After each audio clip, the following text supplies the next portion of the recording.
Hey friends, Shawn here with Manly Made Minute and welcome back to my channel. Today is day 27 of my 30-day watercolor challenge. My last couple videos I did say I took a little hiatus, so we're just catching up. I had like 6 days to catch up after a little break and things got in the way, but here we are. So my last couple, I used the new to me Distress Lemonade embossing powder. I've switched back to black because that was just too bright on the paper and it wasn't showing the detail, and I wanted this to pop. I was using Distress on the last two Distress inks in the pad. I'm switching. I'm going to use Distress Oxide Spray today and give that a try and see how this does with watercolor. Technique, product, overall, I've switched back to my Canson XL watercolor paper, and that to me is just number one. Paper is very important. I accidentally a couple times have put in my Nina, doesn't work. So we're on Canson XL watercolor paper. We're going Distress Oxide Sprays today. I'm going to go back probably one of my last 2 days here. I'm going to switch back to those inks and retry them back on watercolor paper just to see the overall effect. And I'm kind of thinking last day I'm going to switch from my Hero Art stamp that I've been using, and we're going to go a bigger floral and see how my overall look turns out after all this practice. So last stamp might be different, just as a little hidden surprise, and we'll see if all this has been worth it. So let's head down to my down camera, take a look at what we're going to use today.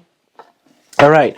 I am going to use for my florals, I'm using Victorian Velvet and Broken China. Victorian Velvet I'm using because I just want to see what this color turns out to, because I know some of these look a little different in the bottle, so I basically want to see what this color is, and then something to counteract that, and that looked nice was that. And obviously this is going to be for my greenery. I like my little yellow greens. I know Mode Lawn has a little yellow in it, but that's my darker green because that's just the darkest green I have for the oxide sprays at the moment.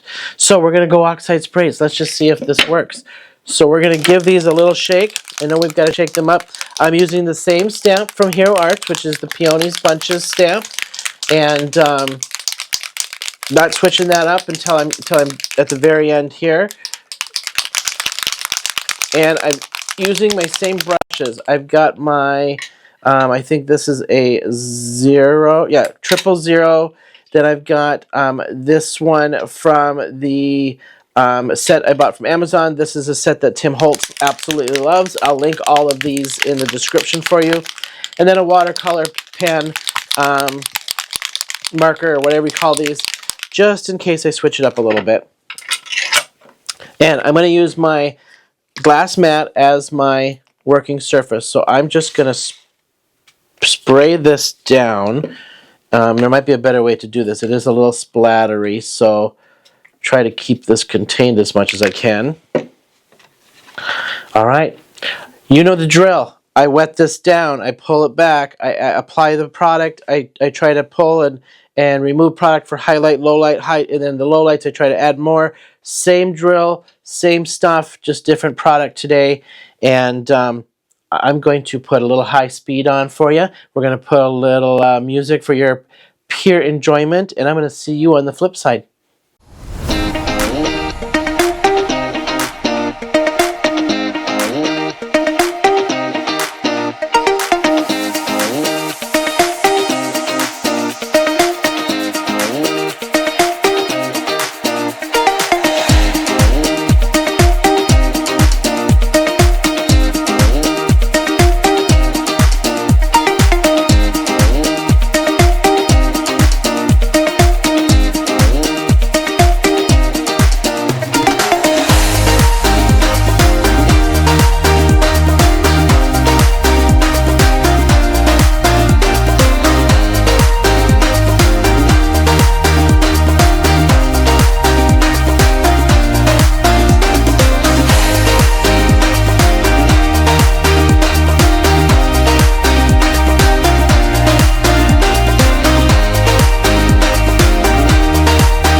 here is day 27, Distress Oxide Sprays. Definitely a different product to work with. If you remember when I used the re-inkers and I laid it into bloom into the puddles, it just spread. It was like, it just instantly spread. This one kind of, in a big puddle, almost stays where you put it, but it's more, I can manipulate it more. I can move it around that puddle more, and I can pull it back in that puddle just a little bit more. So definitely a little bit more workable product.